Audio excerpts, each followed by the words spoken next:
ગીર સોમનાથ જિલ્લાના સૂત્રાપાડા શહેરમાં આવેલ નવદુર્ગા માતાજીનું પ્રાચીન મંદિર આવેલું છે અને તેની બાજુમાં એક પૌરાણિક સૂર્ય મંદિર પણ આવેલું છે।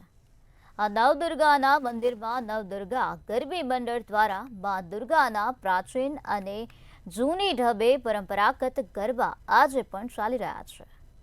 જૂની પરંપરાગત રીત ચાલી આવતી સંસ્કૃતિ જાળવી રાખવા માટે પ્રાચીન ગરબાની નવદુર્ગા ગરબી મંડળની બાળાઓ દ્વારા ગરબા રમવાની પરંપરા છે।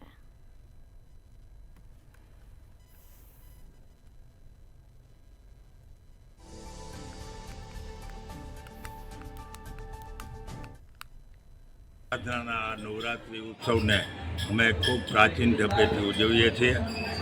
છેલ્લા 65 વર્ષથી અહીંયા ગરબીનું આયોજન થાય।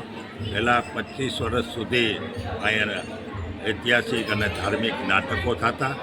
એ પછી છેલ્લા 41 વર્ષથી અહીંયા દરેક કોમની દરેક જ્ઞાતિની કોઈ પણ જાતના ભેદભાવ વિના નાની નાની દીકરીઓ રાસ ગરબા રમે છે।